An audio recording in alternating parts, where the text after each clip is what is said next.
프로파일러 배상훈 교수가 분석하는 사건 이야기. 크라임.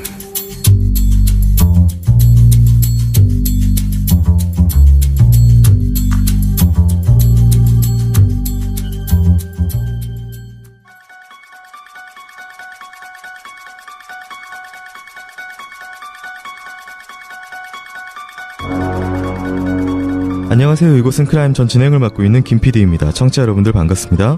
날카롭고 정확한 분석으로 대한민국의 정의를 세우고 계시는 대한민국 1호 프로파일러 배상훈 교수님을 모십니다. 안녕하세요. 배상훈 교수입니다. 반갑습니다. 예, 교수님 반갑습니다. 네. 저희가 시작 전에요. 지금 그 성신맹아원 사건의 청원 때문에 저희가 지금 그 김은순 전 사무국장님, 청주교단의 김은순 전 사무국장님과 잠시 전화 연결을 통해서 지금 대법원 판결 이후에 저희가 할 수 있는 방법에 대해서 좀 이야기를 나눠보도록 하겠습니다. 네. 네, 안녕하세요. 예, 안녕하세요. 저는 청주에 살고 있는 그냥 평범한 시민 김은순이에요. 네. 그리고 이제 천주교 신자고요. 세례명은 프란치스카라고 해요. 네. 이 천주교구의 정의평화위원회, 이게 어떤 단체고 어떤 일을 하는 건가요? 예, 정의평화위원회를 정의구현 사제단하고 이렇게 혼돈하시는 분들이 있는데요. 네. 저희 정의평화위원회는 교황청 직속 기구고 각 나라별로 주교회의 정의평화위원회가 있어요. 네. 어쨌든 정의평화위원회는 말 그대로 그 설립한 목적이 사회 전반적인 사회, 정치, 경제, 문화 이런 모든 분야에 있어서 인간의 존엄성과 또 정의와 평화를 실현하는 데 그 목적이 있다 보니까 구원의 길에 있는 인간을 돕는 어떤 사회봉사 그런 일을 하고 있죠. 네, 근데 이거를 그만두셨다고요? 어떤 일 때문에 그만두셨나요?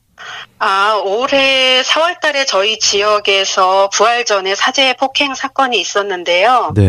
물론 피해자와 쌍방 과실은 있었지만 사제가 어쨌든 과음을 하고 일반인을 무차별하게 폭행한 결과 네. 피해자가 이제 평생 장애를 입고 살아가야 되는 좀 안타까운 처지에 네. 이렇게 놓이게 되었었는데 사제는 구속되지 않았고 형사처벌도 받지를 않았어요. 네. 그러니까 합의금 1,000만 원으로다가 이제 보상으로서 이렇게 마무리된 것 같은데요. 어쨌든 저는 또 이런 직책을 갖고 있다 보니까 시민들의 원성, 이런 항의 전화를 참 많이 받았는데 그런 정평의 차원에서 사무처에 면담을 요청했는데 이렇게 거절을 당했어요. 네.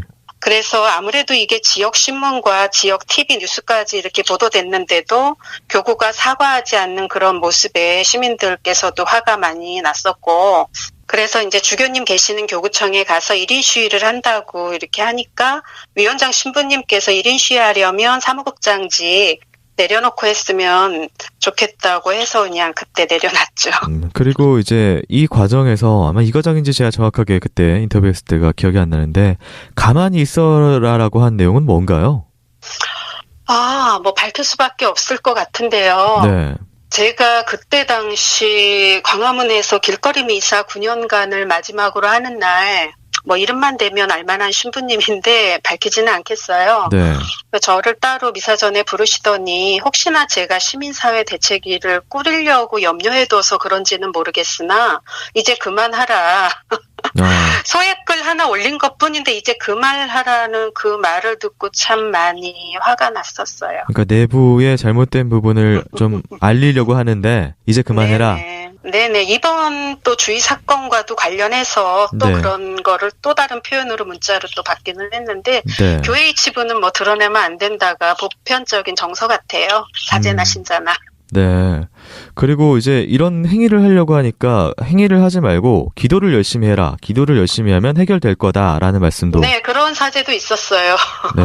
타 본당 사제가 저를 알아보시더니 그 유명한 정평이 자매 네. 무조건 기도하면 해결된다고 하는 사제분도 계셨고요. 네. 그래서 지금 말씀 나온 김에 이 성신맹아원이 지금 최근에 대법원에서 결국은 이제 그 성신맹아원 측에 손을 들어준 판결이 나왔는데요. 네네. 네. 지금 이거에 대해서 좀 교구 내의 분위기나 아니면 그 전후 해가지고 어떤 상황으로 저희가 알 수가 있을까요?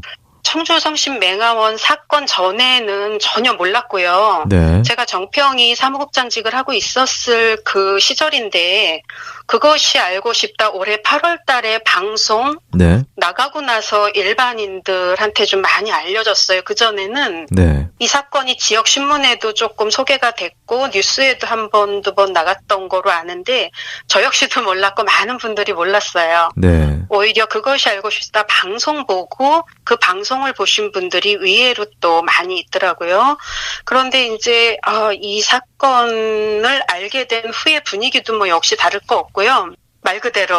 네. 조용히 있어라, 아닙니까? 예. 어쨌든 제가 그래서 정말 부모님께 속죄하는 마음 또 교회에 저항하는 마음으로 택할 수 있었던 게 1인 시위였는데 네. 1인 시위를 하면서 지켜본 저의 모습 또 이게 카톨릭 프레스나 지역신문에 나갔거든요. 제가 1인 시위하는 기사가. 네.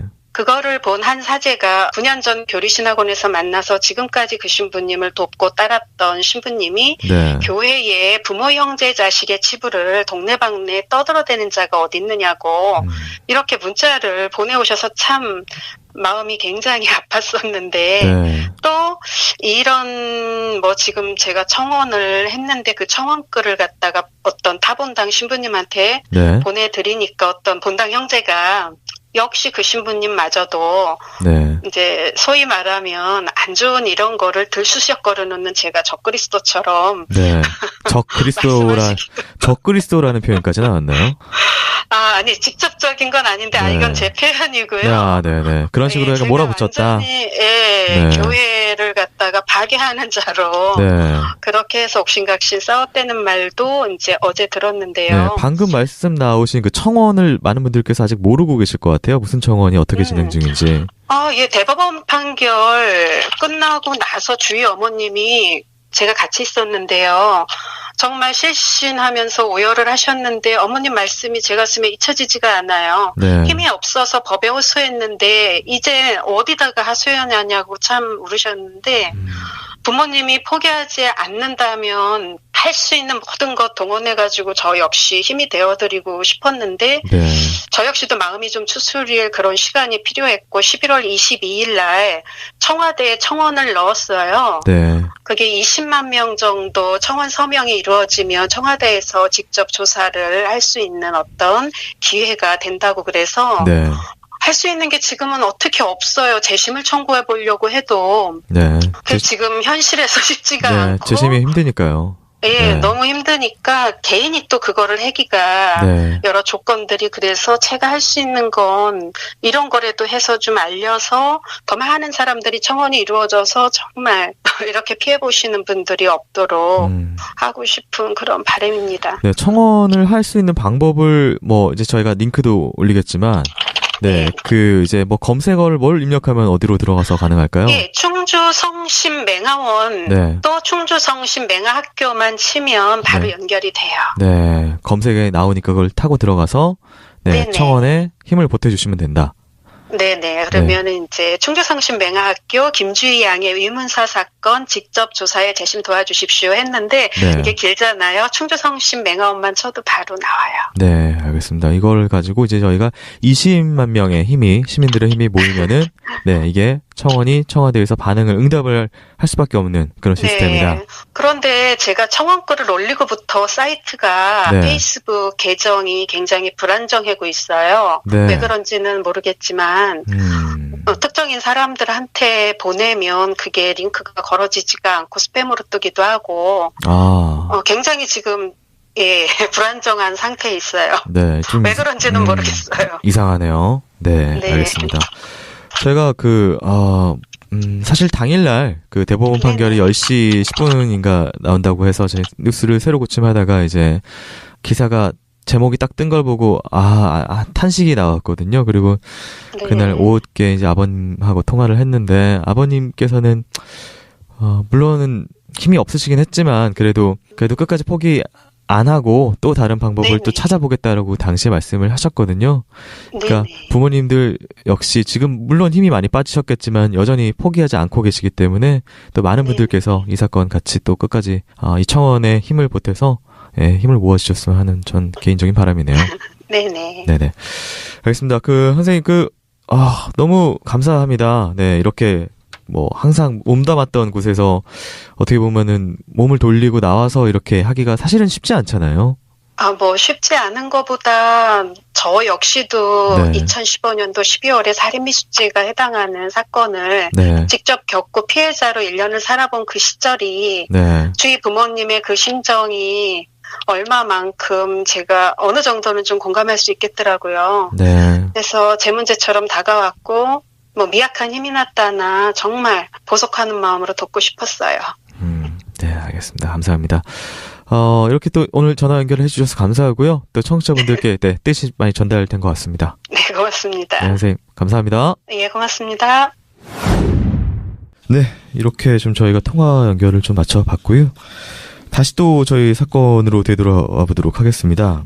어머님을 좀 모시고 이야기를 이어갈게요. 네, 어머님 안녕하세요. 네, 안녕하세요. 네. 어머님 좀 힘든 이야기를 저희가 지금 계속 하고 있어서요. 지금 저희가 사실은 이게 이야기를 한다는 것 자체도 어머님께 좀 신뢰스러운 부분이 있어서 좀 조심스러운데 어머님 계속 이야기 나눈 부분에 대해서는 속에 있는 이야기 하고 계시는 거죠? 네. 네. 알겠습니다. 2부에도 이어서 지금 아직 앞에서 못 나눈 이야기 다 청취자 여러분들께 가감없이 좀 말씀을 해주시길 좀 부탁드리도록 하겠습니다. 네. 자, 그럼 본격적인 사건 속으로 들어가 보도록 하겠습니다.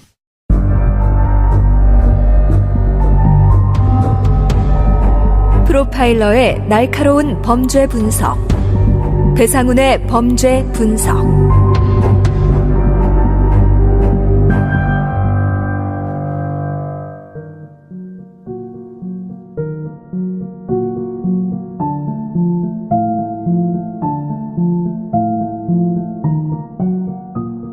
수사당국에서는 둘을 내연 관계라고 지칭했습니다. 하지만 실제는 어떤 관계였을까?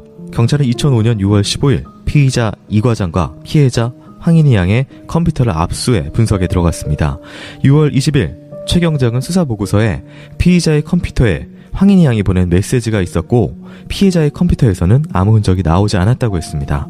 이 두 건의 메시지에 대해서는 15일경 사이버 업무를 담당하는 지능수사팀의 윤순경이 iHistory2를 사용하여 인터넷 접속 기록을 확인한 바 피해자 황인희 양이 5월 26일과 전해인 2004년 8월 29일에 이 과장에게 보낸 내용을 확인했다며 해당 내용을 첨부하였습니다. 하지만 정작 진실은 조금 달라 보였습니다. 2005년 5월 25일 사건 발생 5일 전에 황 양이 본인의 싸이월드에 올린 글입니다. 사는 게 너무 괴로움. 제발 나를 가만히 놔두라고. 누가 날 좀 구해줘. 5월 28일 황인희 양은 눈 밑에 상처와 온몸에 멍이 든 상태로 들어왔습니다. 어머니가 무슨 일이냐고 추궁을 하자 이 과장과 상갓집에 갔다가 교통사고를 당했다고 했지만 어머니는 딸이 거짓말하고 있다고 직감했습니다. 어머니는 과천경찰서에 그 시간에 교통사고가 있었는지를 물어봤고 없다는 대답을 들었습니다. 2006년 1월 피의자의 변호인인 이상구 변호사가 제출한 황인희 양이 이 과장에게 보냈다는 자필 메모입니다. 감사해요. 이 많은 사람들 중에 하나의 의미가 될 수 있는 단 한 사람을 알게 됐음을 감사해요. 사랑하는 사람과 어긋나지 않고 계속 만날 수 있음을 감사하세요. 이후 후략합니다. 이상구 변호사는 다음과 같이 확인서를 썼습니다. 공판 기일 며칠 전 피의자 모친이 피의자의 지갑에 여러 번 접어서 깊숙이 집어넣어 있는 쪽지를 발견했다고 하면서 저에게 가져다 주었습니다.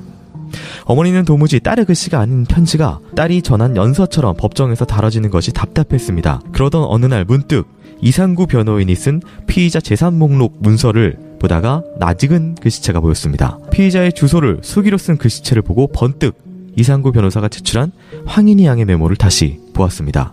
글씨가 너무 똑같았습니다. 갑자기 소름이 돋았다고 했습니다. 어머니는 직접 사설 감정가에게 서류를 주고 감정을 맡겼습니다. 결과는 동일인에 의한 필적.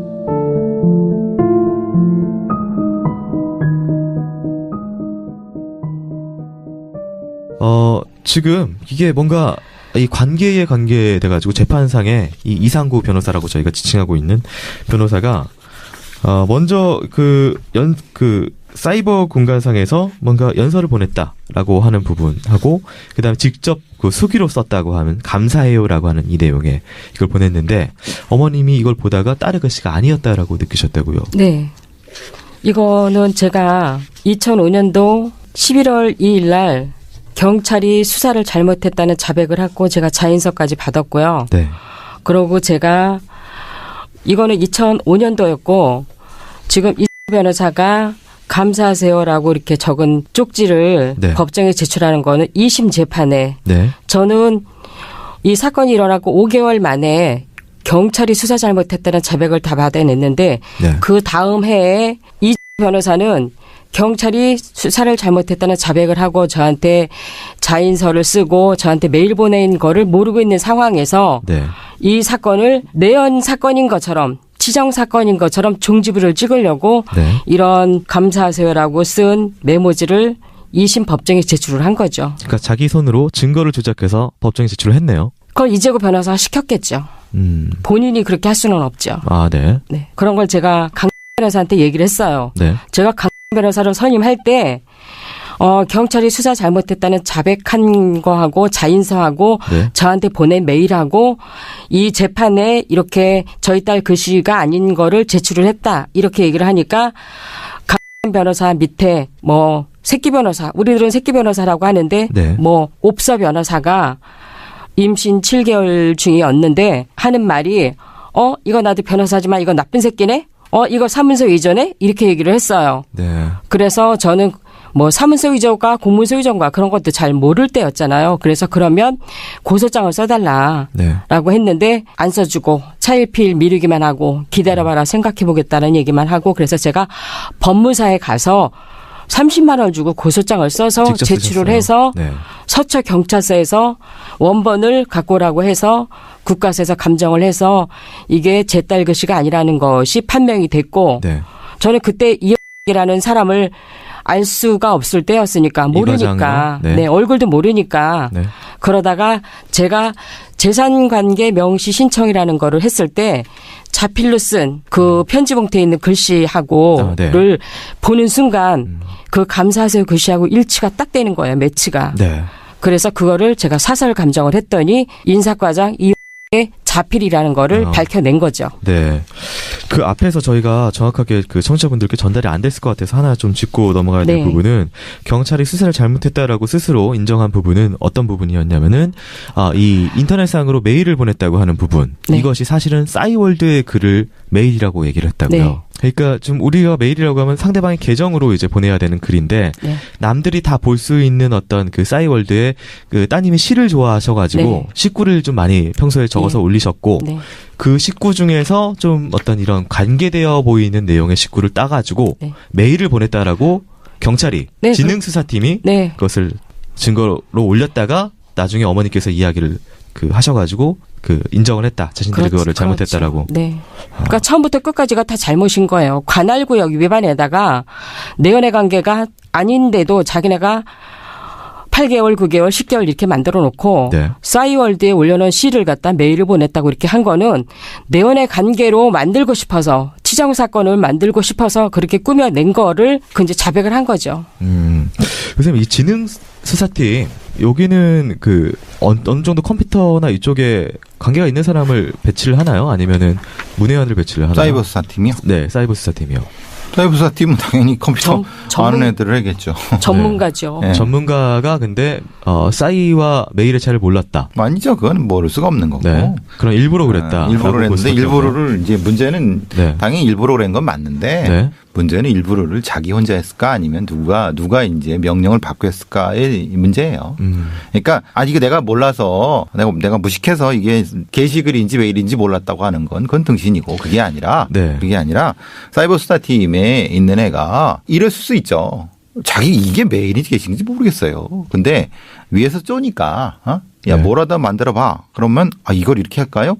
라고 했을 수는 있다는 얘기예요. 네. 그러니까 이런 거죠. 사이버 수사팀의 경장, 경사 이런 애들이 지 모가지가 달릴 수도 있는 거를 네네. 그냥 몰라서 무식해서 이렇게라고 하는 것은 말이 안 된다는 거죠. 네. 그러면은 검사나 아니면은 다른 쪽에서 야 이거 내가 책임질게 그냥 올려라고 했다고 하면 말이 되는 거죠. 네. 이건 증거가 없어요. 그렇지만은 이랬다는 증거는 없어요. 근데 나도 수사를 해본 사람 입장에서 사이버 수사팀의 팀원의 입장에서 네. 지가 뭘 이렇게 올렸다. 이건 우리나라 십몇만의 경찰들한테 다 물어봐도 그런 바보는 없어요. 그게 아니라 다른 어떤 것이 있어야 된다는 것을 전제하는 거고. 그리고 제가 이제 윤 검사를 찾아가서 만나서 싸이월드가 메일 보내는 거냐 이렇게 물어보니까 단추로 웃을 이렇게 헤치면서 네. 나 옷 벗을 각오됐으니까 맘대로 해봐 이러고 저한테 굉장히 되들었어요. 의미 있는 말을 했네요. 네. 교수님 저 이거는 사실은 제가 알았습니다, 몰랐습니다라고 대답을 해야 될 그 질문을 내가 옷 벗을 각오가 돼 있다라는 뜬금없는 대답을 합니다. 옷 벗을 각오라고 하는 것은 뭐 흔히 말하는 이 사건의 본인이 생각하기 이 사건의 중요도를 얘기를 하는 거겠죠. 그 중요도가 무엇을 의미하는지는 모르겠지만은 네. 일반 검사가 사실 일반 검사가 보통 이런 사건 같은 경우는 그런 거 잘 안 봐요. 계장들이 보고 네네. 이게 이제 확인만 하지. 자기가 그렇게까지 감정을 표현할 것은 다른 글쎄요. 왜 그 양반이 그랬는지 모르겠지만은 네. 어쨌든 이런 거죠. 이게 메일이 아니죠. 아니 이건 잘못 내가 증거를 잘못 올린 겁니다. 네. 그렇게 얘기를 했어요. 그럼 다시는 다른 쪽으로 기소를 하겠습니다. 이렇게 얘기가 맞는 거지. 네. 그리고 변호사들이 증거를 조작을 한다고 충격받으셨다고 어머니 말씀하시지만 저는 변호사들 증거 조작하는 거 많이 봤어요. 제가 그랬잖아요. 양아치들 많다고. 예. 왜냐면 이런 거예요. 변호사들이 증거를 조작해서 제출을 하잖아요. 네. 이제 그러면 판사가 야 이 새끼야 그거 조작한 거잖아 라고 그러면 니네들 똑바로 못해? 거의 그 정도까지 분위기입니까? 그러니까 예를 들면 네네네. 판사가 네. 했는데 사실은 그러면 안 되죠. 네. 뭐냐면 너 그럼 변호사 면허 취소시킨다. 큰 죄일 것 같은데. 그렇죠. 네. 그렇죠. 그럼 변호사 그거를 누가 해야 되죠? 검사나 네. 그러니까 또 수사를 해야 되잖아요. 네. 걔네들은 그 복잡한 일을 안 해요. 다 같은 밥그릇을 먹는 애들이기 때문에 일을 벌리기 싫어서 이런 부분은 그냥 넘어갈 수 있는 거죠. 넘어갈 수 있고 그런 동기가 있다. 왜냐하면 네. 조작위에서 안 받아들이면 그만이고 네. 받아들이면은 좋고 그렇죠. 그럼 그것을 판사가 일일이 다 이 각각의 어떤 제출한 증거에 대해서 진짜인지 가짜인지 판단을 해야 돼요. 네. 근데 그건 사실 불가능해 보이긴 하네요. 너무 다 증거가 엄청 많은데 이걸 다 아니죠. 아닌가요? 아니죠. 왜냐하면 네. 핵심 증거잖아요. 이건 핵심 증거긴 하죠. 그렇죠. 네. 둘 사이의 관계가 이 사건의 핵심이라고 하는 것이 변호사가 이거는 둘 사이의 핵심입니다라고 증거를 했는데 그래? 그럼 이게 실제로 피해자의 실적이 맞나? 확인을 해볼까? 확인서 있어? 라고 나와야 되는 거죠, 판사는. 네. 그렇지 않아요? 네. 국가서의 필적 감정 가져오세요. 아니면 사설 감정 가져오세요. 라고 했어야지 맞는 네. 건데 그걸 안 했다는 거잖아요. 그렇죠. 왜 안 했을까요? 판사가? 이 사건 재판 자체가 굉장히 다 이상한 거는 이런 거예요. 네. 되게 당연한 건데도 안 해요. 그리고 변호사는 흔히 말하는 이 증거를 이상하게 하고 검사는 굉장히 화를 내고 경찰은 수사를 엉망으로 하고 이건 뭔가 다 이상하네요. 다 이상하죠. 전체가 다 이상하네요. 저 그리고 검찰청에서 네. 저희 둘째를 진술 받으라고 연락이 와가지고 네. 저를 부른 게 아니라 저희 딸을 불렀어요. 둘째를. 네. 그래갖고 저하고 남편하고 딸하고 이제 같이 원주 검찰청에 검사실에 들어갔어요. 그랬더니 이 당시 수사 검사가 어쨌든 경찰도 수사를 엉터리로 했지만 검사도 중요한 거잖아요. 기소를 하나 안 하나 이런 것 중요한데 네.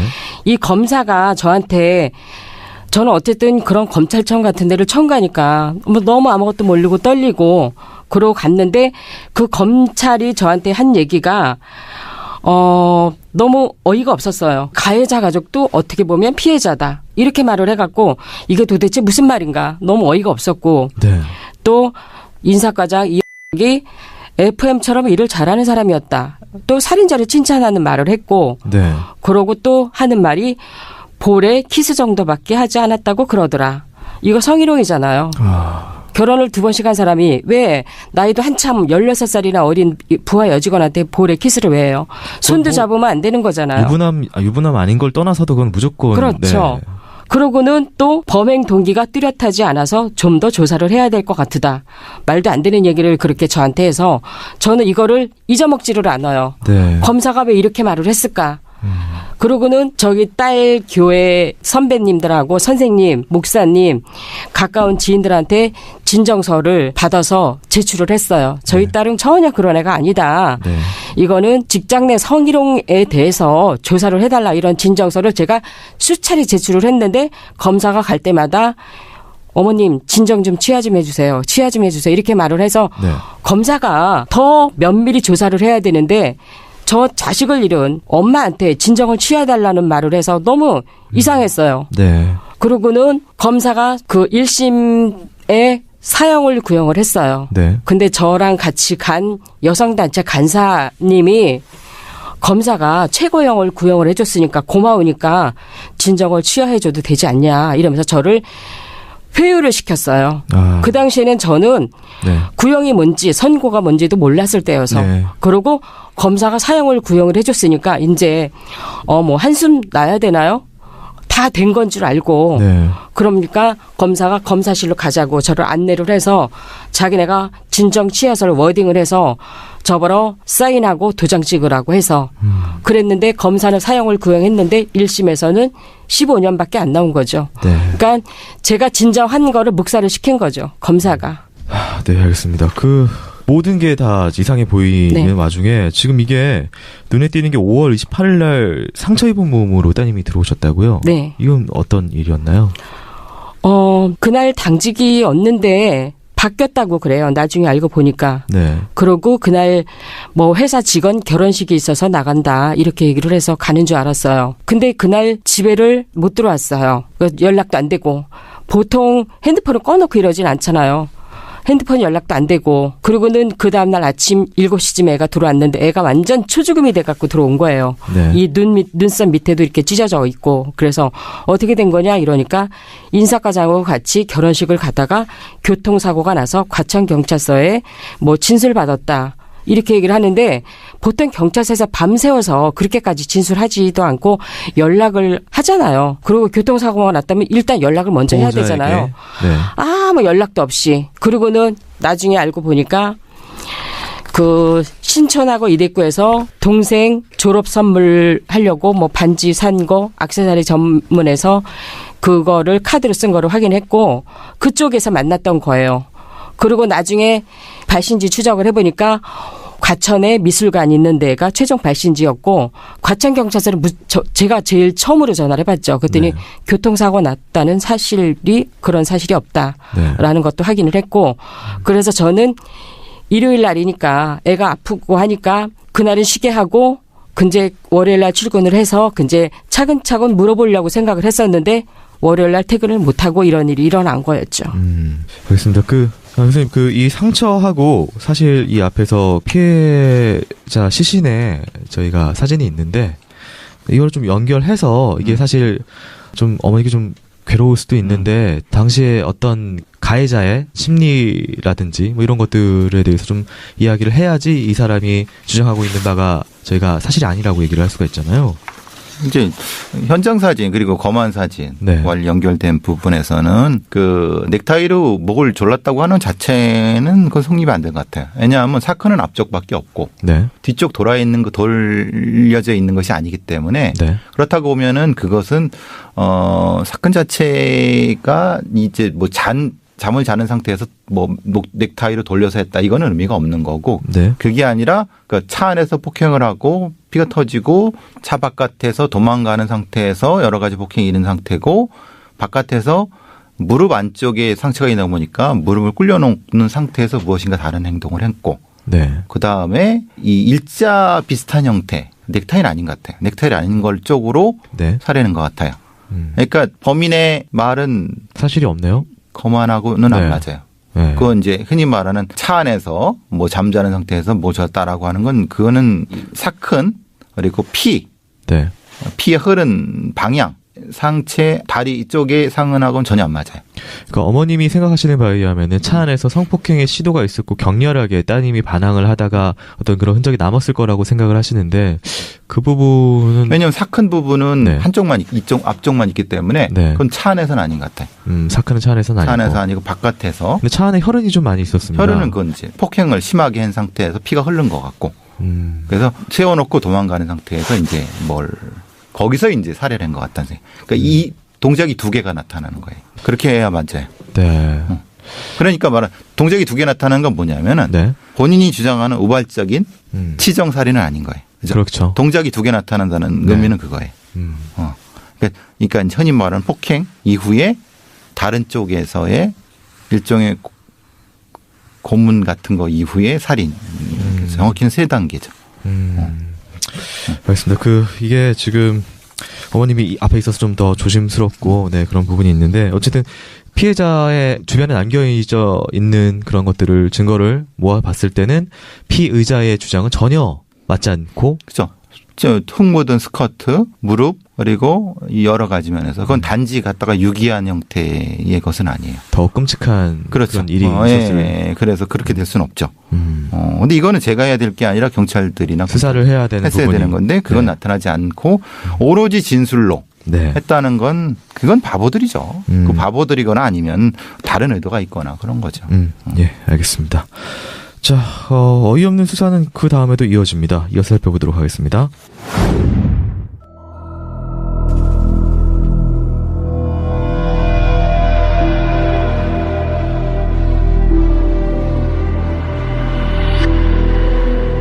판결 전 조사서는 소년 교도소 및 소년원 수용자와 범죄를 저지른 청소년을 선도할 목적으로 가정 환경, 범행 동기를 면접, 자료 분석, 사실 조회 확인 등을 통해 조사하는 것입니다.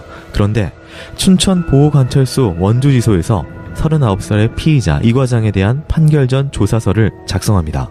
내용은 황인희 양이 이 과장이 유부남인지 알고도 만났고 심지어 유부남 이 씨와 그 전 남자친구를 동시에 만나고 있었다는 것입니다. 이 문제로 인해 분노가 폭발한 피의자가 자기 차량에서 황인희 양을 우발적으로 죽였다고 적혀 있습니다. 어머니가 황당했던 것은 이 외에도 본 적도 없는 피의자의 부모가 자신과 합의를 시도했었고 어머니가 피해 보상으로 소송을 진행한 상태라는 전혀 사실과 무관한 내용들이 적혀 있었기 때문입니다.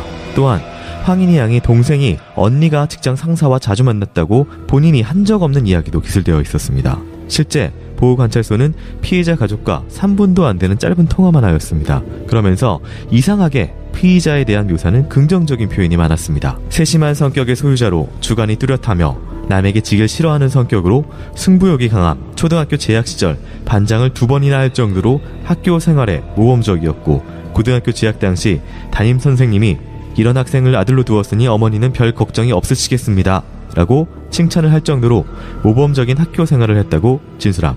교우관계도 좋다고 적혀있고 피의자의 주장은 어떤 코멘트도 없이 주장하는 바를 그냥 기술했습니다. 다분히 가해자의 가족들의 진술이나 주장을 그냥 있는 대로 기술한 것입니다.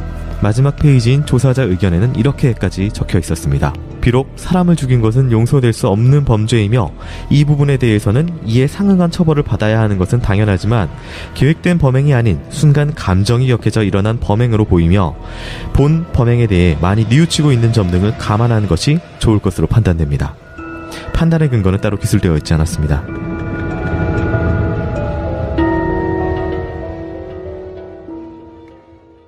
네, 어머님이 이 조사서를 보시고 굉장히 많이 놀라셨겠어요. 어떻게 보셨고 어떻게 생각을 하셨는지 좀. 저희 딸은 네. 품행이 단정하지 않고 행실이 바르지 않고 이런 애로 거기다 작성을 했고 네. 그 살인자는 아주 모범적이고 뭐 학교 선생님이 칭찬을 하고 뭐 이랬다고 적어 있는 거를 보고 네. 너무 어이가 없고 기가 막혔죠. 그런데 더 어이없는 거는 저 이름하고 제 딸 이름하고 다 엉터리로 써져 있고. 아, 이름도 제대로 기지 네. 못할 정도로? 네. 내용도 네. 다 엉터리고 이름도 엉터리고. 네. 이렇게 엉터리 공문서 작성을 했다는 게 기가 막히죠. 일반인이 느끼기엔 좀 날림으로 빨리 그냥 작성을 했다라고 좀 느껴질 정도로 이름까지 틀리고 막. 그리고 원래 네. 이 판결 전 조사서라는 거는 네. 면접을 통해서 면담을 해서 만나서 이렇게 작성한 걸로 거기에 그 홈페이지에는 그렇게 되어 있어요. 그렇게 원래는 기재가 되어야 되는데. 그렇죠. 그런데 그냥 전화 한 통화로 제가 더 얘기하고 싶다고 했는데도 그냥 짧은 통화로 끊고 저희 하고 싶은 얘기도 다 하지도 못하게 하고는 그렇게 끊었는데 네. 내용을 보니까 다 엉터리였어요. 제가 하지도 않은 얘기를 그렇게 작성을 해놓고 또 이상한 거는 그게 공문서인데 춘천보호관찰소 원주지소장 직인도 없어요. 원래 지소장 직인이 찍혀 있어야 할 자리인데. 공문서에는 찍혀 있어야 되는 게 원칙이잖아요. 네. 근데 그냥 주사보 도장만 찍혀 있고 밑에 사람이 네. 대리 결제를 했다. 그렇죠. 그리고 완료된 문서가 아니네요. 어떻게 보면은. 원래 제대로 된. 그냥 조작한 거라고 봐야죠. 아, 그렇게 생각이 네. 드신다. 네. 알겠습니다. 얘네들이 이걸 해줘야 되는 기간이 아님에도 불구하고 이 미성년 아이들을 대상으로 해가지고 이 아이들에 대해서 판단을 해주고 기술을 해주는 기관이 갑자기 성인 39살인 피의자를 이런 식으로 묘사를 특히나 좀 약간 긍정적인 방향으로 묘사를 했다. 라고 하는 부분. 이거는 좀 굉장히 좀 이상해 보입니다. 이거는 검사가 하는 게 아니라 네. 그건 판사가 하는 거예요. 네. 그건 뭐냐면 네. 왜 판사가 하는 거냐면 범인의 변호사가 판사 출신이잖아요. 네. 너무 잘하는 거예요. 아. 그래서 이것을 제출하면은 네. 상당한 참작이 될 거라는 생각을 하는 거기 때문에 네. 이건 저도 깜짝 놀랐어요. 왜 판결준 조사서가 여기 나타났는지. 네. 이건 소년범이라든가 네. 쪽인데 그걸 이해하려고 하면 이 변호사가 전임 판사였다는 걸 보면 아 이거는 이렇게 하려고 했구나. 메커니즘을 잘 알고 있다. 메커니즘 잘 알고 있구나. 그래서 이걸 가지고 해서 상당한 감경을 받으려고 의도했구나라는 거를 알 수가 있는 거죠. 그리고 실제로는 이것은 판결에는 네. 이게 제출되면 안 되죠. 살인 사건에 무슨 이게 판결돼요? 네. 판결 조서서가 왜 나는데? 그 성인 살인 사건인데. 네. 그렇죠? 그러니까 네. 이거는 이 변호사가 전임 판사였다는 것이 전제가 되는 건 가능하죠. 네. 또 하나 이제 이게 또 사실 지역적으로 좀 묶여 있는 부분도 같은 지역 때문에 좀 묶여 있는 게 있는데 그 부분은 역시 또 증명될 수 없는 부분이지만 보통 그래서 향판이라고 하죠. 향판이라고 하는 게 네. 향판이라는 게 우리 청주 성신맹어연도 네. 향판 문제인 거고. 네, 지역적인 부분이 네. 좀 있고 그리고 네. 광주도 사실 향판 때문에 한동안 문제였었잖아요. 네. 그러니까 지역에서는 향판이 굉장히 큰 힘을 발휘를 하거든요. 네. 그런 부분이 좀 밑에 깔려 있다라고 좀 볼 수가 있겠네요. 그리고 이제 또 한 가지는 이 조사를 할 때 한쪽의 입장만 좀 듣고 이제 어머님 피해자 쪽에 인터뷰는 제대로 진행되지 않은 상태에서 이걸 이렇게 기술했다는 게 사실은 공정성 부분에 있어서 좀 문제가 될 것 같아요. 판결전 조사서 자체가 그래요. 아, 그런가요? 판결전 조사서 자체가 네. 그 사람의 것만 조사하게 돼 있어요. 그러니까 이거를 네. 사실은 판사가 받아들이면 안 되는 거예요. 아, 일방적인 주장이니까. 그렇죠. 그러니까 그거는 그냥 참고만 하겠다. 그러니까 네가 제출을 하니까 그냥 제출하는 건 제출하는 거다라고 하는데 하필 그 변호사가 자기와 같은 판사 출신이잖아요. 네. 그리고 어떻게 보면 자기보다 더 선배. 선임이었던 네. 판사 출신이라 그러면 이거를 뭐 이런 걸 보내세요라고 할 수는 없는 상황이었다는 거예요. 네. 그러니까 판결전 조사 자체가 일방의 얘기일 수밖에 없는 거예요. 그러니까 이걸 받아들이면 안 네. 됐어야 되는 거죠. 근데 어쨌든 판사는 자기 마음이에요. 내가 받아들이겠다는데 네가 무슨 상관이냐라고 하면은 할 말이 없죠. 근데 왜 그럼 다른 재판에서 안 받아들이는데 네만 받아들이냐? 네. 라고 하면은 이게 좀 황당하죠. 이런 게. 예. 네. 알겠습니다.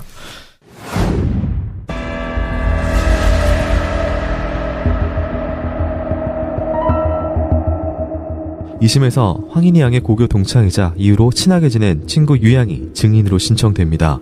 유양은 황인희 양과 함께 있던 자리에서 가해자 이 과장이 왔던 상황에 대해서 진술했습니다. 윤 양의 진술입니다. 이 과장은 인희를 힘들게 하는 사람은 다른 부서로 보내버리겠다고 말하는 등 권력을 과시하는 말투를 사용하는 것으로 봐서 힘이 있는 자리에 있다는 생각이 들었고요. 인희의 환심을 사려고 한다는 생각을 했어요.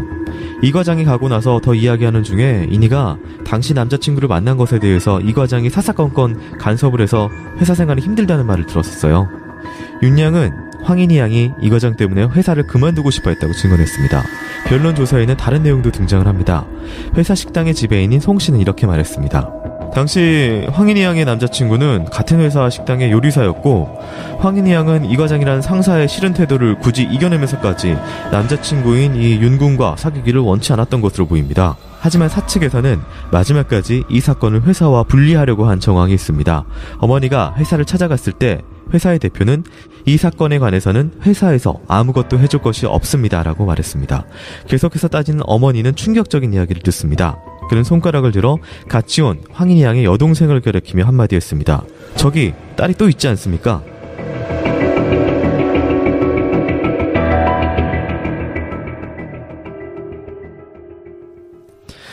네, 그 당시에 먼저 이 윤양이 이 친구가 와가지고 진술을 해줬습니다. 이 과장이라는 사람이 권력을 이용하는 듯한 어떤 인상을 받았다라고 이야기를 한 부분이 있었고, 그리고 힘들어한다라고 진술을 해줬어요. 네, 이 친구는 아는 친구가 잘 모르시는.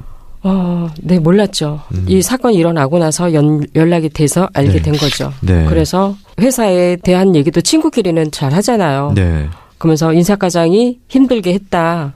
이런 얘기도 했었고, 고도 저희 딸한테 이렇게 좀 대시를 했는데. 그러니까 전날 밤에 태워다 줬다는 그 고씨. 네. 그 동일 인물입니다. 네. 그 친구도 마음에 들지 않았다. 이렇게 민희 얘기를 씨가? 했는데. 네. 네. 그런데 고도 계속 대시를 했었고. 네. 이용도 계속 그렇게 괴롭히고 있었고 하니까 고도이 인사과장 이용한테 저희 딸 괴롭히는 거를 알고 자꾸 괴롭히면 회사에다 까발리겠다. 사회에서 매장시켜버리겠다. 이렇게 협박을 한 거예요. 네. 그래서 이 사건이 벌어지게 된 거였고 이 당시에 인사과장 이은 열흘 후면은 이 회사에서 미국 연수 가기로 네. 계획이 되어 있었던 거예요. 본인이요? 네. 네. 그러면 열흘만 지나면 이용석은 미국으로 그냥 연수를 가면 됐었는데 네. 고용이 이용석을 계속 협박을 한 거죠. 회사에 까발리겠다. 사회에서 매장시켜버리겠다. 이렇게 계속 협박을 하는 바람에 이 사건이 일어나게 된 사건의 발단이 된 거죠. 그러니까 어머님의 생각으로는 고 씨가 네. 이 씨를 이 과장을 자극을 해서 이 과장이 어떻게든 뭐 미국으로 가기 전에 이니 양에게 입단속을 시키든지 아니면 뭔가 좀 자기하고 사건을 사겨라. 자기하고 사귀자. 이런 네. 거였죠. 정리를 하도록 이 고 그렇죠. 씨가 압박을 줬을 수도 있다라고 그렇죠. 생각을 하시는 건가요? 네.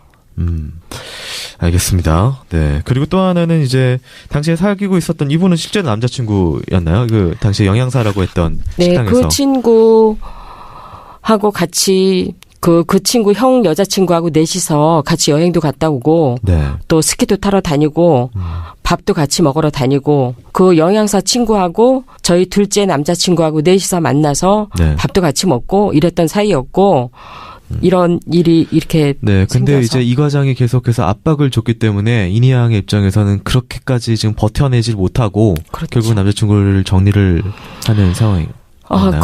그 자세한 내막은 모르죠. 거기까지는 잘 네, 모르시고 모르고. 어쨌든 압박을 그런, 했었다까지. 네, 그런 얘기는 저가 이제 다 알고 있었죠. 형하고도 같이 만나고 네. 동생하고도 만나고 했던 거는. 그러니까 지금 심지어 잘 멀쩡히 잘 사귀고 있는 남자친구가 있는데 그 그럼에도 친구를 못 불구하고 만나게 하고. 못 만나게 하고 나랑 사귀자라고 계속 이야기를 그렇죠. 했었다. 그렇죠.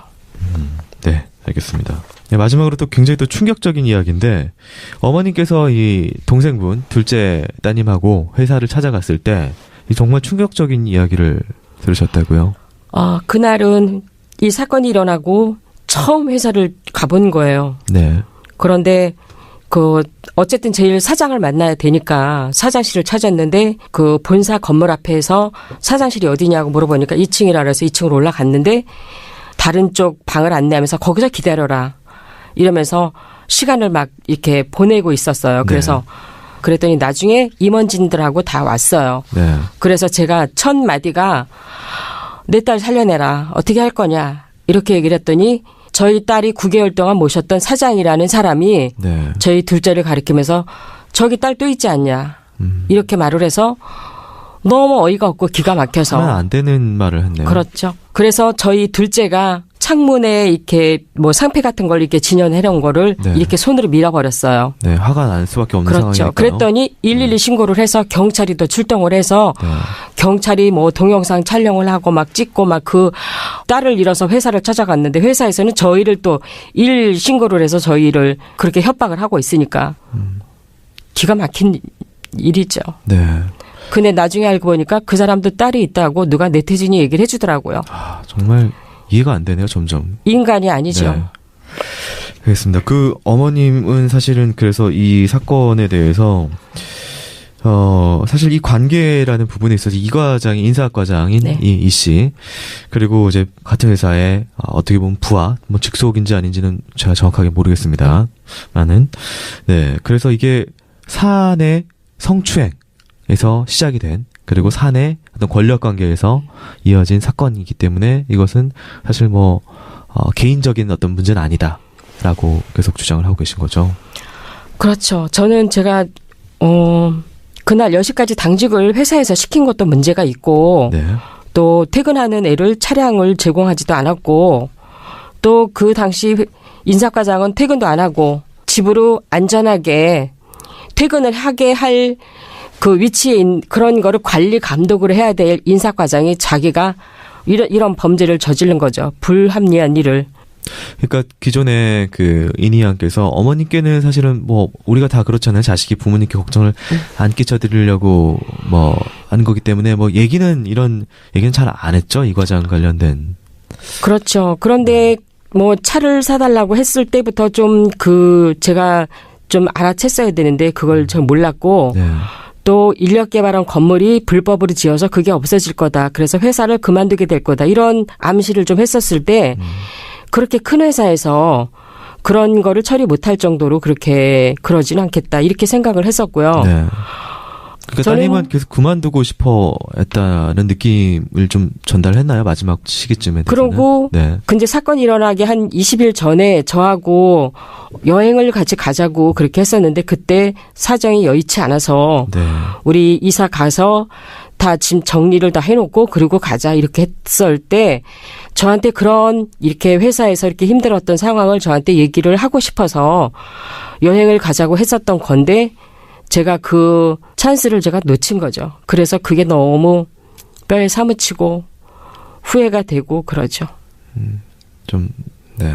그때 같이 가서 얘기를 들었더라면 그냥 회사 그만두고 그리고 끝났을 텐데 그때 상황이 좀 뭐 정리도 해야 되고 이사를 왔다 갔다 뭐 해야 될 그런 상황이어서 네. 뭐 시간적으로 뭐 경제적으로 여유가 없어서 다음에 가자고 미뤘던 거죠. 네. 그럼 어머니께서 이게 크게 자책하실 것까지는 아닌 것 같아요. 어머님이 그때 네 사실 어머님이 문제가 아니라 이 가해자가 문제고 그 다음에 주변에 있는 사람들이 문제지. 어머님은 사실은 네. 저 그러고 그 토요일 날도 그렇게 집에를 못 들어왔을 때 네. 저희 딸은 이렇게 뭐 집에를 외박하고 이러는 일이 전혀 없었어요. 그리고 뭐 미리 얘기를 하거나 이렇게 얘기를 했었는데 네. 그날 들어왔을 때 너무 화가 나서 저희는 여태껏 애를 키우면서 이렇게 뭐 때리면서 키우질 않았는데 그날은 네. 제가 몇 대 막대기로 때렸어요. 네. 근데 그게 마지막이었던 게 너무 가슴이 아픈 거예요. 그러면서 회사 출근하고 그러니까 걔가 자는 동안에 제가 백을 뒤져서 열어보니까 영수증하고 아웃백 스테이크 영수증하고 그런 거를 발견을 하고 아 무슨 일이 있겠거니 얘기를 하고 근데 갔다 와서 차근차근 물어볼 생각이었는데 그날 퇴근을 못하고 이런 일이 일어난 거여서 너무 가슴이 아프죠. 걔 입에서 그런 소리를 직접 다 들었으면 그래도 덜 아팠을 텐데 제가 못 들어준 게 너무 마음이 아파요. 그럴 말할 기회를 제가 놓쳐버린 게. 네. 네. 알겠습니다. 네. 네, 뭐 이런 식으로 지금 최근에는 이 사내 성추행 문제들이 좀 터져 나오고 있습니다. 사회적으로 좀 이슈가 많이 되고 있고요. 이 미투라는 캠페인이 좀 미국을 중심으로 해서 우리나라에도 이미 좀 많이 나도 성추행 피해자다. 성희롱 피해자다라고 좀 주장하는 여성들이 나타나면서 이제 사회적으로 이게 얼마나 큰 문제인지가 좀 대두가 되고 있는데요. 이게 지금 사내에서 벌어진, 그러니까 건물 위치적으로 사내에서 벌어진 일이 아니라 회사에서 관계된 사람끼리 벌어진 문제다. 이것 때문에 사실 그럼 그게 뭐 밖에서 벌어진 일이니까 사내 성추행 아닌 거 아니야라고 생각하시는 분들도 계실 수가 있는데요. 이거 어떻게 저희가 이해를 해야 될까요? 이건 권력관계에 의한 것이 맞죠. 네. 왜냐하면 인사과장이라고 하는 권력을 가진 사람이 신임 여직원, 3년 안 되는 신임 여직원을 그러니까 자기 마음대로 해보려고 하다가 그 여직원이 그거에 대한 거부를 하니까 폭력을 행사하고 여러 가지 면에서 자기 마음대로 안 되는 상황에서 벌어진 극단적인 사건인 거예요. 네. 근데 이런 극단적인 사건만이 아니라 우리 사회는 일상적으로 이런 그 폐쇄적인 특히 이런 제가 이게 주목하는 건 네. 공사 아니면 이런 다른 데가 접근하기 어려운 그런 공사 같은 데라든가 아니면 공기업 같은 데에서 아니면 공기업이 민영화된 지 얼마 안 된 이런 데에서는 네. 굉장히 폐쇄적이에요. 네. 그러니까 말하자면 입사 자체도 서로 아는 사람들 남자들끼리 서로 주고받는 관계들 네. 이런 상태에서는 그것이 이제 내부 고발자가 있기 어려운 이런 회사들이 많거든요. 네. 그런 상태에서 그냥 들어온 지 얼마 안 되는 흔히 말하는 여직원을 쉽게 생각하는 거죠. 네. 마음대로 할 수 있다 생각해 갖고 하다가 안 되니까 폭력을 행사하는 그런 부분에 어떤 좀 상당히 그 좀 저열하고 비겁하고 네. 추잡한 그런 이런 남성 관료들이 사실 큰 문제죠. 네. 이 관리 감독이 안 돼요. 근데 이런 거는. 네. 그래서 이제 이런 사내 성추행 이거는 명백히 권력 관계였던 거고 그거를 이제 은폐하기 위해서 소위 말하는 임원들이 대거 출동을 하셨던 거는 이거는 그들이 부정하지 못할 거예요. 그건 자기네들이 이건 법적으로 불법이 아니다라고 주장할 수 있어도 네. 일정 정도 자기 회사를 보호하려고 했다는 건 부정하지 못할 거예요. 네. 알겠습니다.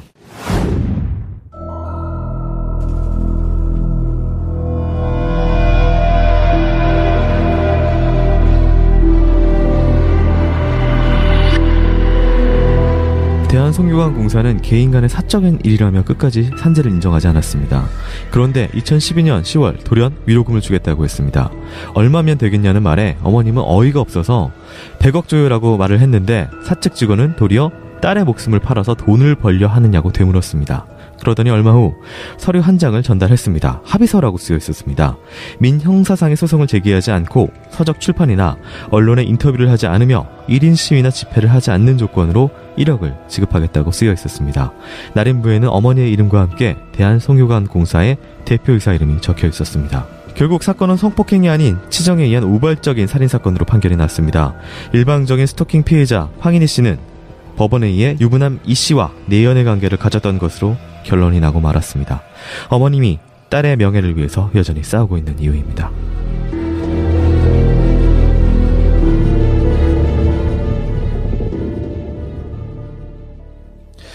네, 이 위로금 관련돼서 어머님이 좀 하실 말씀이 있으실 것 같아요.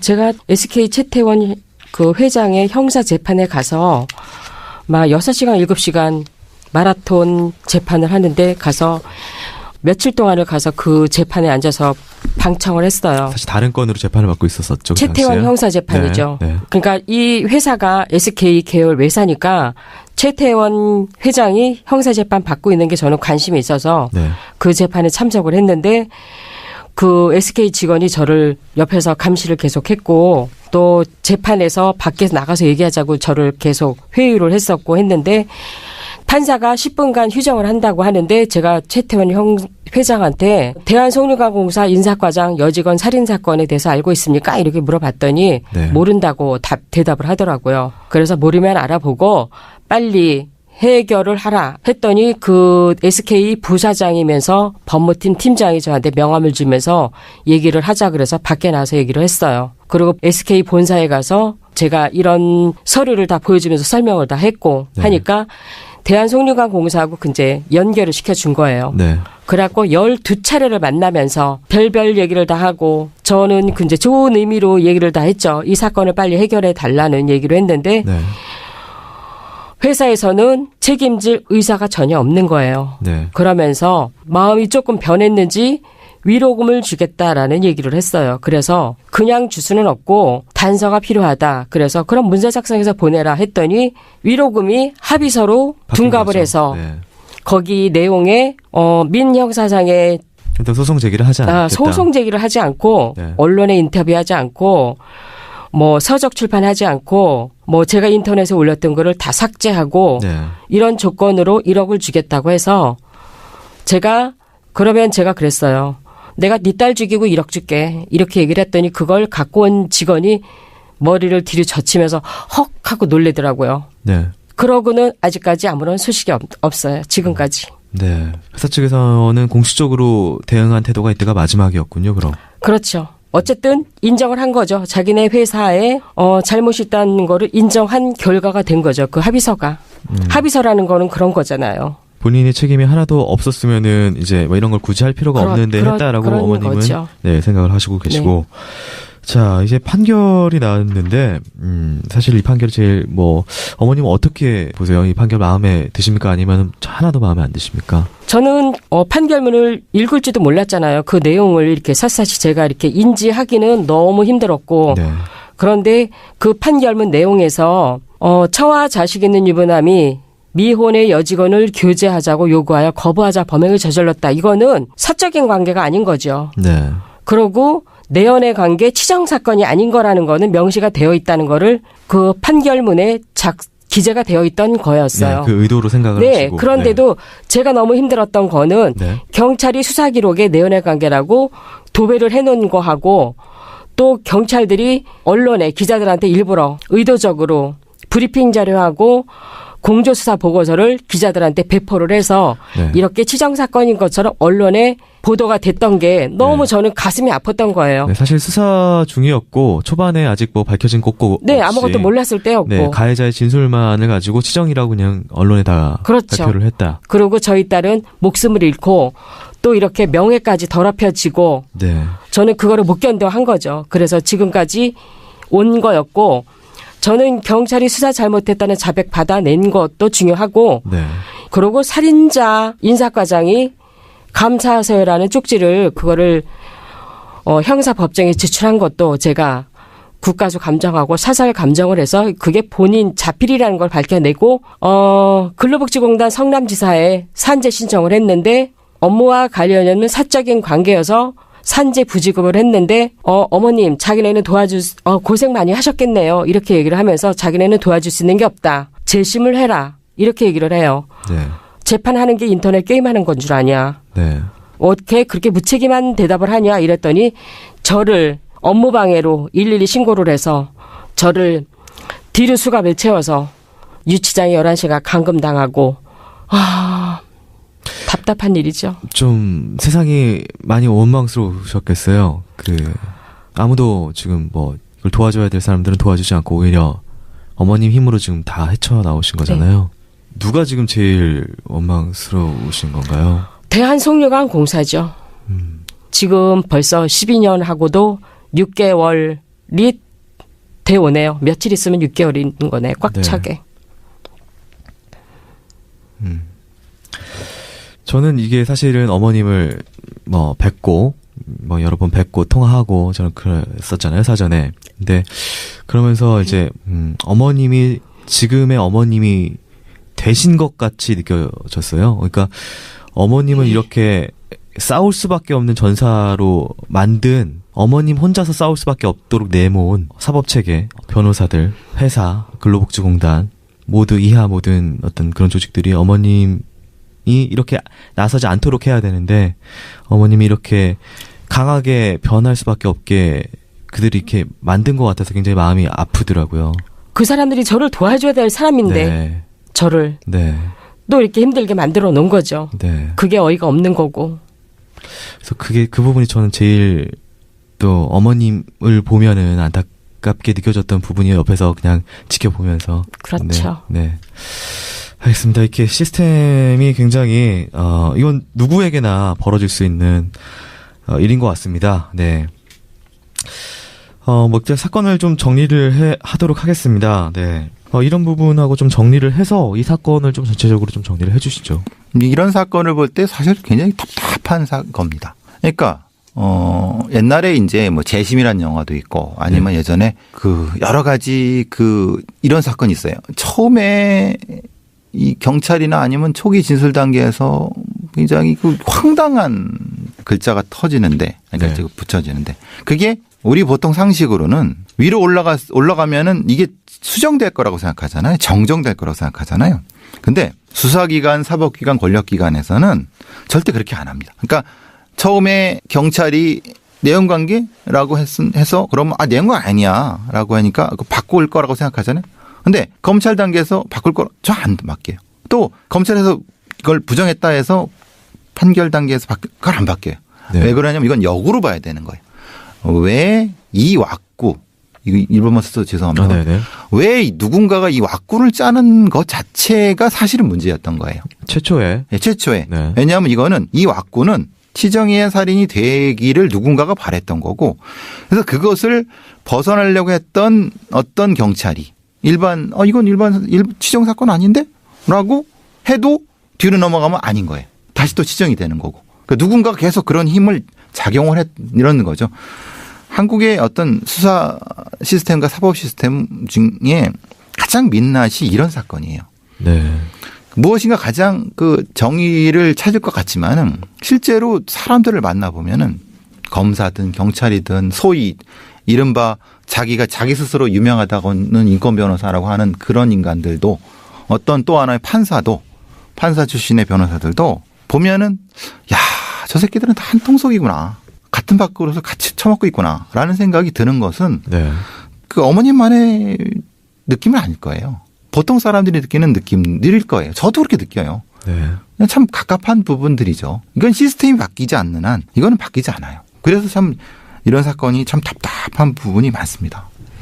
어머님께 지금 여전히 싸우고 계십니다. 어머님은 아직 사과를 받아내실 생각이시고요. 아직 여전히 싸우고 계신 과정 중에 있고. 재판 진행 중이기도 하고요. 네네. 네. 그래서 어머님께 좀 힘을 저희가 어떻게든 좀 드릴까 하다가 뭐 딱히 저희가 뭐 실질적으로는 저희도 사실 능력이 뭐 사법기관도 아니고 능력이 없기 때문에 그러니까 여러분 청취자 여러분들께 많이 이 사실을 알려드리고 또 청취자 여러분들께서 이 에피소드에 후원을 해주시면은 이 후원금을 전액 다 어머니 유미자 어머님께 전달을 해드리도록 하겠습니다. 네, 에피소드 많은 후원 부탁드리고 많은 공유로 이 사건을 많은 분들이 알 수 있도록 좀 여러분들께서 좀 도와주세요. 후원을 또 계좌로 하실 분들이 있습니다. 계좌를 또 요새 하면서 응원의 메시지 같이 문구를 또 적어주실 수가 있거든요. 네. 그러니까 어머니 계좌도 또 알려드리도록 하겠습니다. 네, 신한은행이고요. 110-434-712-104 110-434-712-104 네, 공지란을 통해서 또 계좌번호 또 문자 텍스트로 확인할 수 있도록 좀 올려드리도록 하겠습니다. 어머니께 좀 많은 힘들 여러분들께 좀 주셨으면 좋겠습니다. 네. 저희가 한 2시간 좀 넘는 좀 시간 동안 이야기를 좀 나눴는데요. 마지막으로 어머님께서 청취자 여러분들께 하실 말씀 있으면 하고 마치도록 하겠습니다.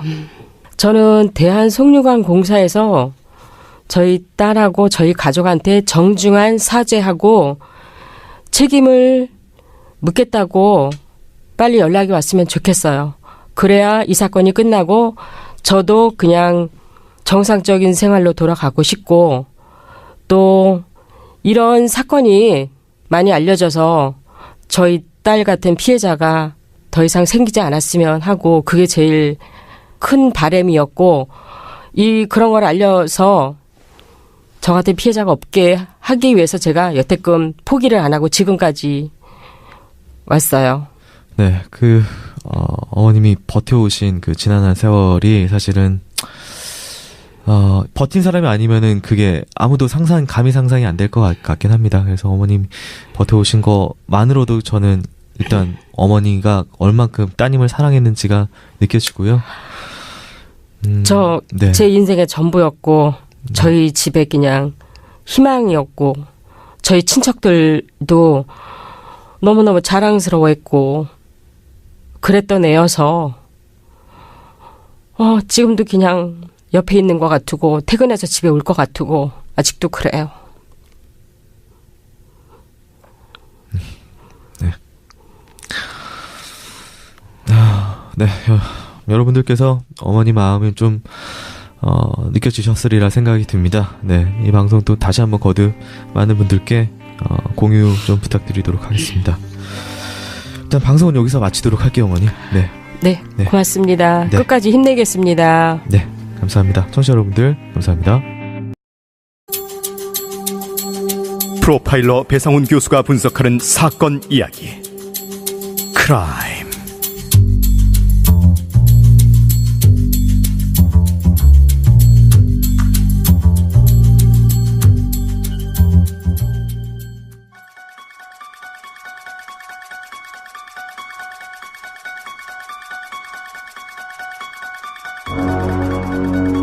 안녕하세요. 이곳은 크라임 전 진행을 맡고 있는 김PD입니다. 청취자 여러분들 반갑습니다.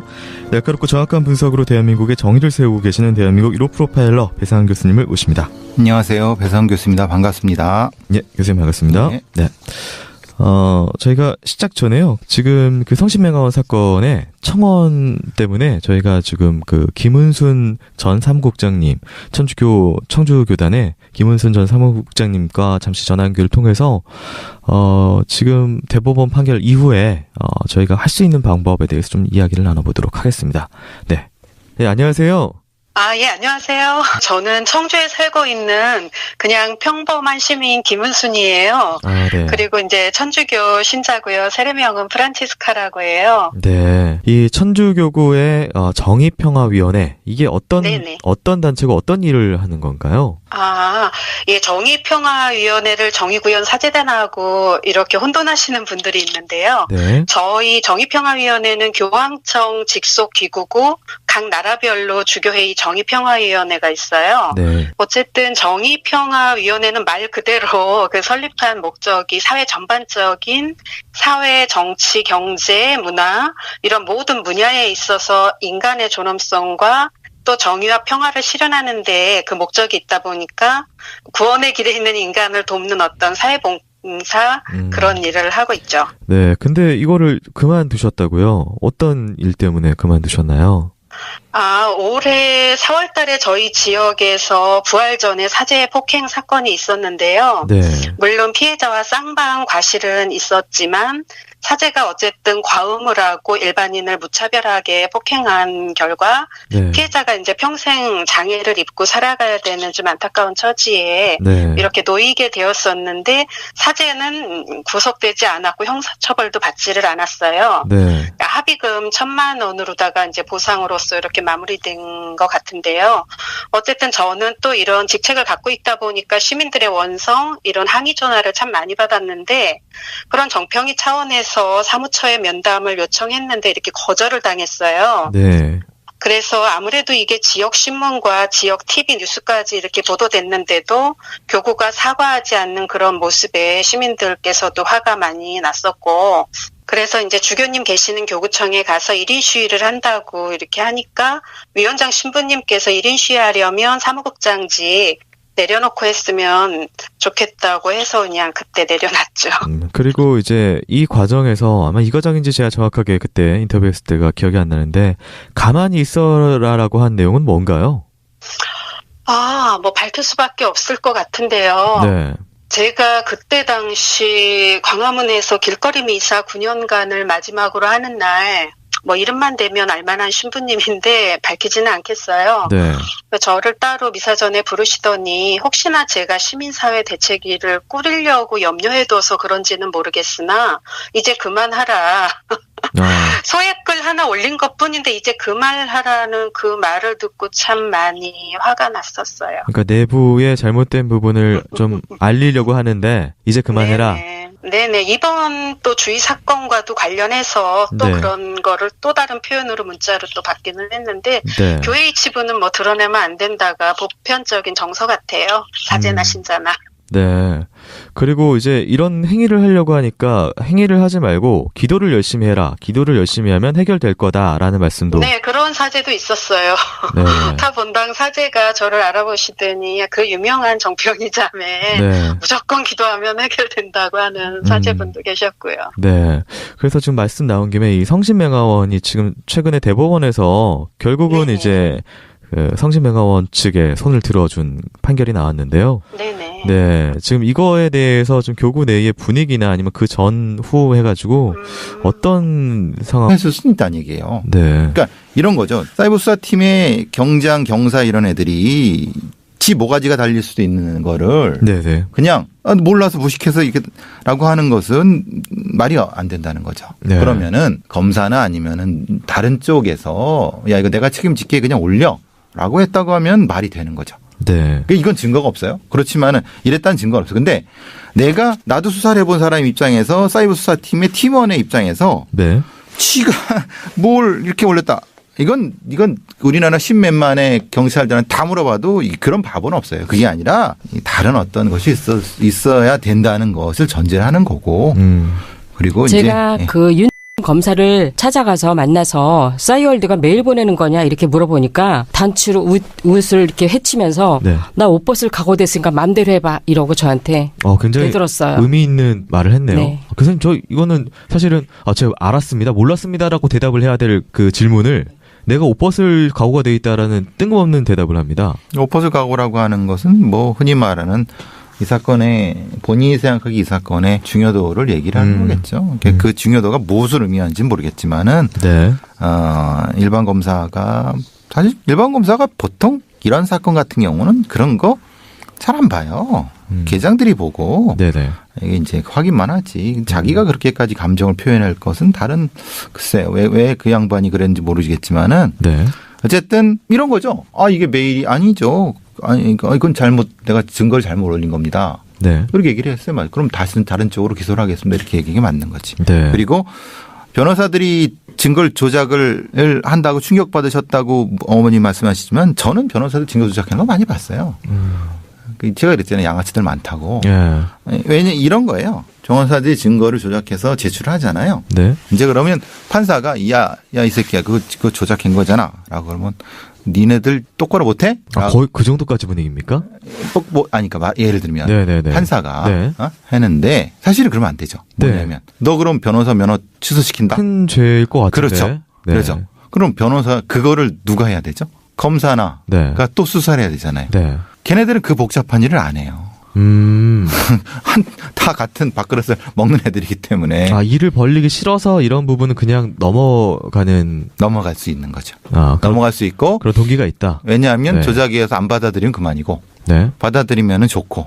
그렇죠. 그럼 그것을 판사가 일일이 다 이 각각의 어떤 제출한 증거에 대해서 진짜인지 가짜인지 판단을 해야 돼요. 네. 근데 그건 사실 불가능해 보이긴 하네요. 너무 다 증거가 엄청 많은데 이걸 다 아니죠. 아닌가요? 아니죠. 왜냐하면 네. 핵심 증거잖아요. 이건 핵심 증거긴 하죠. 그렇죠. 네. 둘 사이의 관계가 이 사건의 핵심이라고 하는 것이 판호사가 이거는 둘 사이의 핵심입니다라고 증거를 했는데 그래?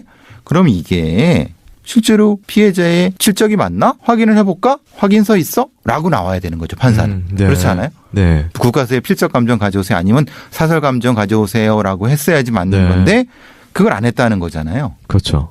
왜 안 했을까요? 판사가?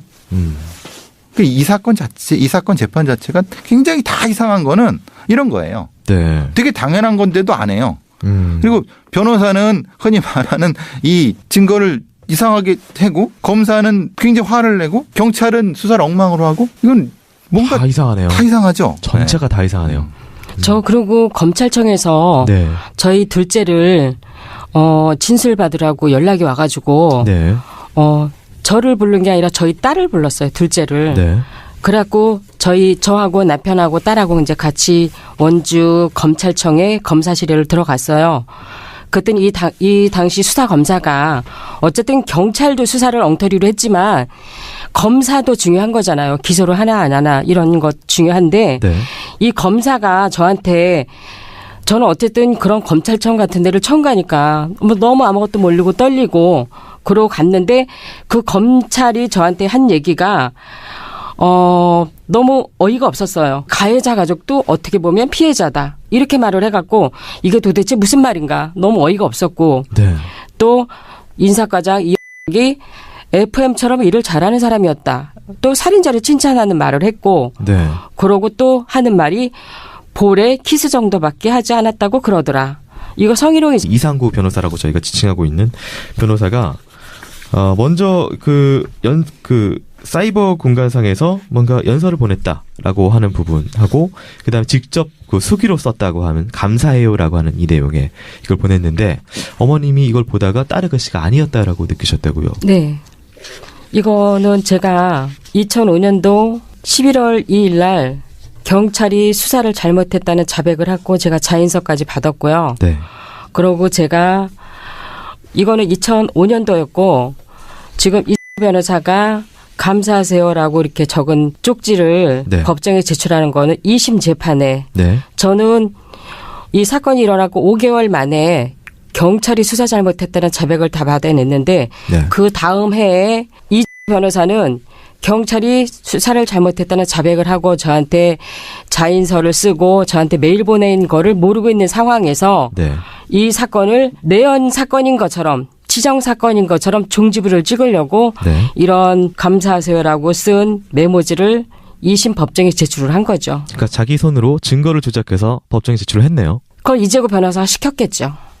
본인이 그렇게 할 수는 없죠. 네. 네. 그런 걸 제가 강 변호사한테 얘기를 했어요. 네. 제가 강 변호사를 선임할 때 경찰이 수사 잘못했다는 자백한 거하고 자인서하고 네. 저한테 보낸 메일하고 이 재판에 이렇게 저희 딸 글씨가 아닌 거를 제출을 했다. 이렇게 얘기를 하니까 강 변호사 밑에 새끼 변호사, 우리들은 새끼 변호사라고 하는데 네.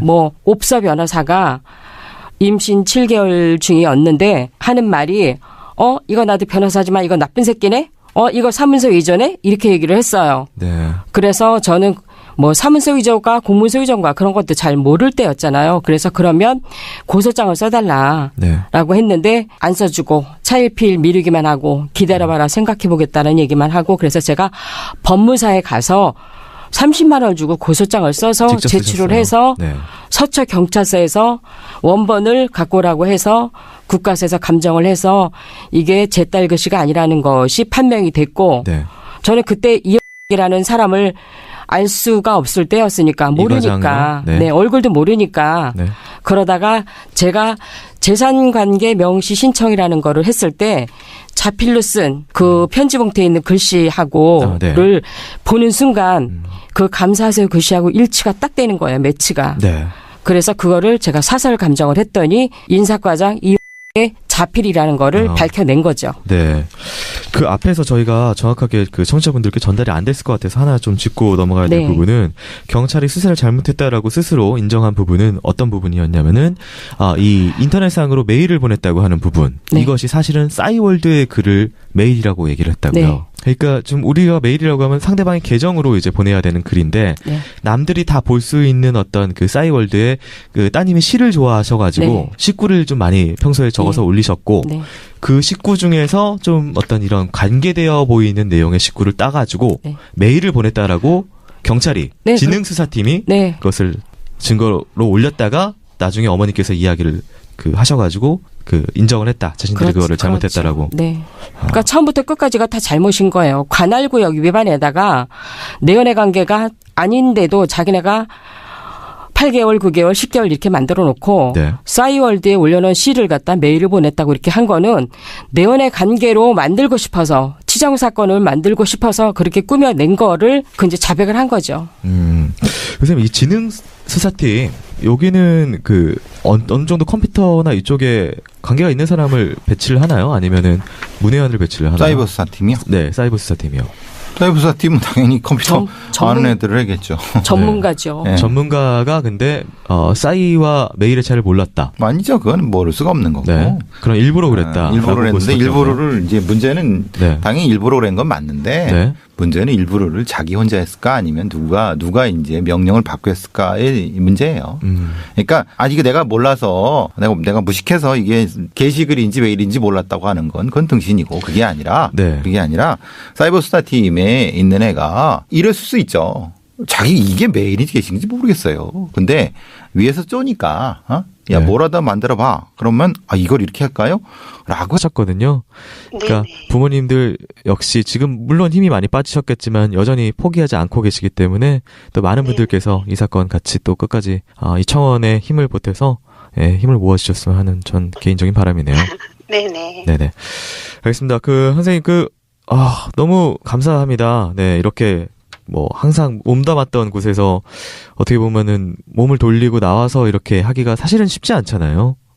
쉽지 않은 것보다 저 역시도 네. 2015년도 12월에 살인미수죄가 해당하는 사건을 네. 직접 겪고 피해자로 1년을 살아본 그 시절이 네. 주위 부모님의 그 심정이 얼마만큼 제가 어느 정도는 좀 공감할 수 있겠더라고요. 네. 그래서 제 문제처럼 다가왔고 미약한 힘이 났다나 정말 보석하는 마음으로 돕고 싶었어요. 네, 알겠습니다. 감사합니다. 이렇게 또 오늘 전화 연결을 해주셔서 감사하고요. 또 청취자분들께 뜻이 많이 전달된 것 같습니다. 네, 고맙습니다. 네, 선생님 감사합니다. 예, 고맙습니다. 네, 이렇게 좀 저희가 통화 연결을 좀 맞춰봤고요. 다시 또 저희 사건으로 되돌아와 보도록 하겠습니다. 어머님을 좀 모시고 이야기를 이어갈게요. 네, 어머님 안녕하세요. 네, 안녕하세요. 네. 어머님 좀 힘든 이야기를 저희가 지금 계속 하고 있어서요. 지금 저희가 사실은 이게 이야기를 한다는 것 자체도 어머님께 좀 신뢰스러운 부분이 있어서 좀 조심스러운데 어머님 계속 이야기 나눈 부분에 대해서는 속에 있는 이야기 하고 계시는 거죠? 네. 네. 알겠습니다. 2부에도 이어서 지금 아직 앞에서 못 나눈 이야기 다 청취자 여러분들께 가감없이 좀 말씀을 해주시길 좀 부탁드리도록 하겠습니다. 네. 자, 그럼 본격적인 사건 속으로 들어가 보도록 하겠습니다.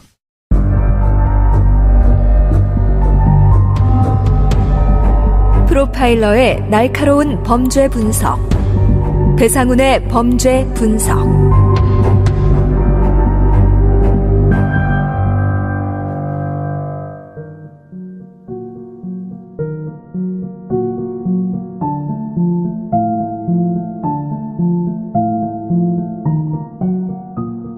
수사당국에서는 둘을 내연 관계라고 지칭했습니다. 하지만 실제는 어떤 관계였을까? 경찰은 2005년 6월 15일 피의자 이 과장과 피해자 황인희 양의 컴퓨터를 압수해 분석에 들어갔습니다. 6월 20일 최 경장은 수사보고서에 피의자의 컴퓨터에 황인희 양이 보낸 메시지가 있었고 피해자의 컴퓨터에서는 아무 흔적이 나오지 않았다고 했습니다. 이 두 건의 메시지에 대해서는 15일경 사이버 업무를 담당하는 진흥수사팀의 윤순경이 iHistory2를 사용하여 인터넷 접속 기록을 확인한 바 피해자 황인희 양이 5월 26일과 전해인 2004년 8월 29일에 이 과장에게 보낸 내용을 확인했다며 해당 내용을 첨부하였습니다. 하지만 정작 진실은 조금 달라 보였습니다. 2005년 5월 25일 사건 발생 5일 전에 황 양이 본인의 싸이월드에 올린 글입니다. 사는 게 너무 괴로움. 제발 나를 가만히 놔두라고. 누가 날 좀 구해줘. 5월 28일 황인희 양은 눈 밑에 상처와 온몸에 멍이 든 상태로 들어왔습니다. 어머니가 무슨 일이냐고 추궁을 하자 이 과장과 상갓집에 갔다가 교통사고를 당했다고 했지만 어머니는 딸이 거짓말하고 있다고 직감했습니다. 어머니는 과천경찰서에 그 시간에 교통사고가 있었는지를 물어봤고 없다는 대답을 들었습니다. 2006년 1월 피의자의 변호인인 이상구 변호사가 제출한 황인희 양이 이 과장에게 보냈다는 자필 메모입니다. 감사해요. 이 많은 사람들 중에 하나의 의미가 될 수 있는 단 한 사람을 알게 됐음을 감사해요. 사랑하는 사람과 어긋나지 않고 계속 만날 수 있음을 감사하세요. 이후 후략합니다. 이상구 변호사는 다음과 같이 확인서를 썼습니다.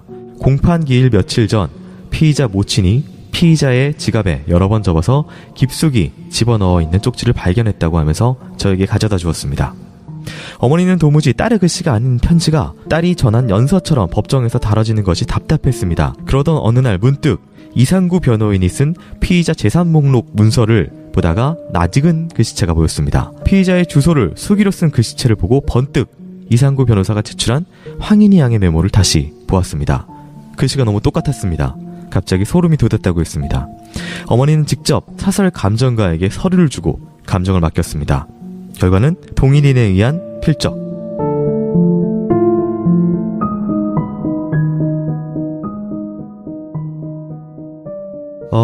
지금 이게 뭔가 이 관계에 관계돼가지고 재판상에 이으로 저희가 알 수가 있을까요?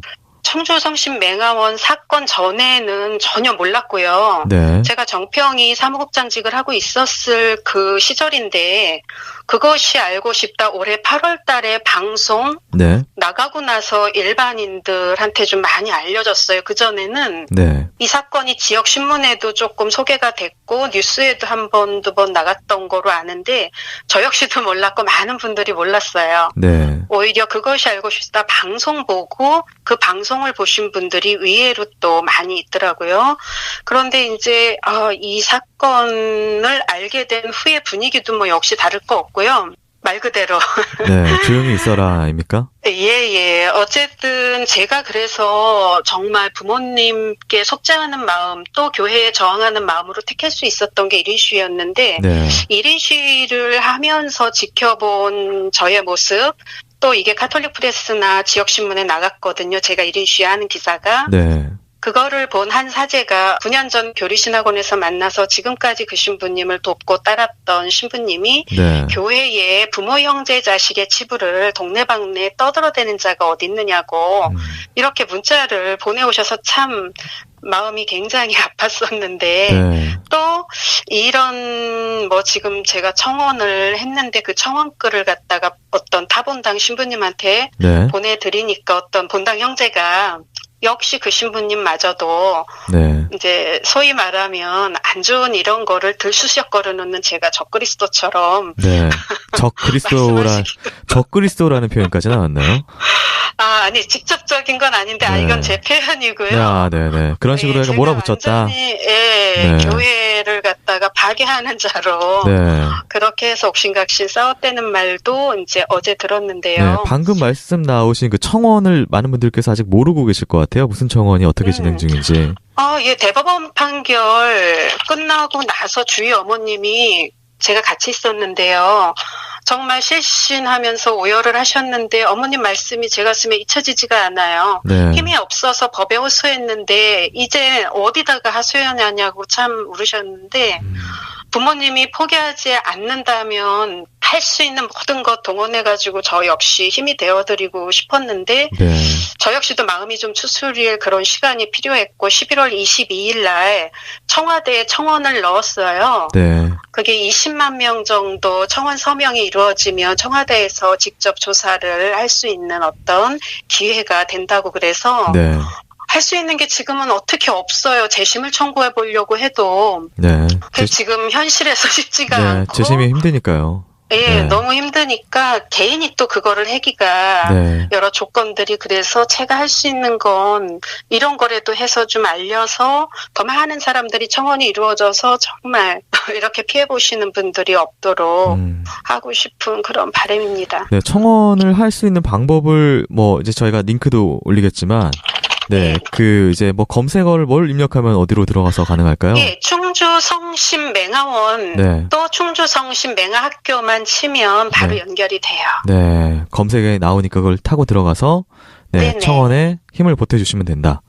네네. 그러면은 이제 충주성심 맹아학교 김주희 양의 위문사 사건 직접 조사에 재심 도와주십시오 했는데 네. 이게 길잖아요. 충주성심 맹아원만 쳐도 바로 나와요. 네, 알겠습니다. 이걸 가지고 이제 저희가 20만 명의 시민들의 힘이 모이면은 네, 이게 청원이 청와대에서 응답을 할 수밖에 없는 그런 시스템이다. 네. 그런데 제가 청원글을 올리고부터 사이트가 네. 페이스북 계정이 굉장히 불안정하고 있어요. 네. 왜 그런지는 모르겠지만 특정인 사람들한테 보내면 그게 링크가 걸어지지가 않고 스팸으로 뜨기도 하고 굉장히 지금 예, 불안정한 상태에 있어요. 네, 좀 왜 그런지는 모르겠어요. 이상하네요. 네, 네. 알겠습니다. 제가 사실 당일날 대법원 판결이 10시 10분인가 나온다고 해서 제 뉴스를 새로 고침하다가 이제 기사가 제목이 딱 뜬 걸 보고 탄식이 나왔거든요. 그리고 네. 그날 오후께 이제 아버님하고 통화를 했는데 아버님께서는 물론은 힘이 없으시긴 했지만 그래도 끝까지 포기 안 하고 또 다른 방법을 네네. 또 찾아보겠다라고 당시에 말씀을